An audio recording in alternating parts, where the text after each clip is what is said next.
Hello, എല്ലാവർക്കും നമസ്കാരം. എൻ്റെ പേര് Mintu from upright migrations Adelaide. അപ്പം ഇന്നലെയായിരുന്നു മെയ്റ്റ്സ് എന്ന് പറയുന്ന വിസയുടെ ബാലറ്റ് സിസ്റ്റത്തിൻ്റെ ഇൻവിറ്റേഷൻ റൗണ്ട് നടന്നത്. അപ്പം ഒത്തിരി ആൾക്കാർ തന്നെ അപ്ലൈ ചെയ്ത കുറേ ആൾക്കാർ നമ്മളെ ഇന്നലെ ഇന്നുമായിട്ട് വിളിക്കാൻ തുടങ്ങിയിട്ടുണ്ട്.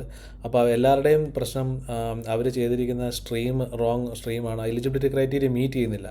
പക്ഷേ എല്ലാവരും തന്നെ അപ്ലൈ ചെയ്തു, അവർക്കെല്ലാം ഇൻവിറ്റേഷൻ കിട്ടി. അപ്പം ഇതിനകത്തൊരു പ്രശ്നം വന്നിരിക്കുന്നത്, നമ്മൾ എലിജിബിൾ ആയിട്ടുള്ള ആൾക്കാർക്ക് ആകപ്പാടെ 3000 സ്പോട്ടേ അവൈലബിൾ ഉള്ളൂ. അപ്പോൾ ഈ 3000 സ്പോട്ടിനകത്ത് എന്നെ സോഫാർ വിളിച്ച ഒരു 7-8 പേർക്കും അത് ബാലറ്റ് സിസ്റ്റം വഴി ഇൻവിറ്റേഷൻ കിട്ടി. 7-8 പേർക്കും എലിജിബിലിറ്റി ക്രൈറ്റീരിയ മീറ്റ് ചെയ്യുന്നില്ല.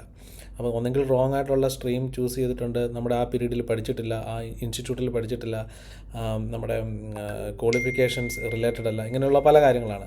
അപ്പം നിങ്ങൾക്ക് നിങ്ങൾക്ക് ഇതിനെ ഫർദർ പ്രോസസ്സ് ചെയ്യണമെന്നുണ്ടെങ്കിൽ നമുക്ക് നോക്കാം, നല്ല രീതിയിൽ ആപ്ലിക്കേഷൻ ഇട്ട് നോക്കാം. പക്ഷേ കിട്ടണമെന്ന് നിർബന്ധമൊന്നുമില്ല. അത് നിങ്ങളുടെ പഠിച്ച സബ്ജക്റ്റിൻ്റെയും പഠിച്ച ഫീൽഡുമായിട്ട് ബന്ധപ്പെടുത്തി നമുക്ക് നോക്കാം. അപ്പോൾ അതാണ് നിങ്ങൾക്കിപ്പോൾ ഇനിയും തൊട്ട് നിങ്ങൾക്ക് ഇതുപോലുള്ള ഒരു എലിജിബിലിറ്റി ക്രൈറ്റീരിയ എന്ത് ചെയ്യുന്നതിന് മുമ്പ് നിങ്ങൾ ചെക്ക് ചെയ്യണം. ഒരു രജിസ്റ്റേർഡ് മൈഗ്രേഷൻ കൺസൾട്ടൻറ്റിൻ്റെ അടുത്ത് പോയി നിങ്ങളുടെ എലിജിബിലിറ്റി ക്രൈറ്റീരിയ ചെക്ക് ചെയ്യുക. നമ്മുടെ ഓസ്ട്രേലിയയിൽ നമ്മുടെ പല വ്ളോഗർമാരും പറയുന്ന അനുസരിച്ച് നമ്മൾ ബ്ലൈൻഡായിട്ട് പോയി ഇങ്ങനെയുള്ള കാര്യങ്ങൾ ചെയ്ത് കഴിഞ്ഞാൽ വെറുതെ നമ്മുടെ $25 ആണെങ്കിൽ $25 പോവും. ആ ടൈം വേസ്റ്റും പിന്നെ അതുപോലെ തന്നെ എലിജിബിൾ ആയിട്ടുള്ള ആൾക്കാരുടെ ആ സ്പോട്ട് 3000 സ്പോട്ട് എന്നുള്ളത് അതും നഷ്ടമാകും. ഓക്കെ, നന്ദി, നമസ്കാരം.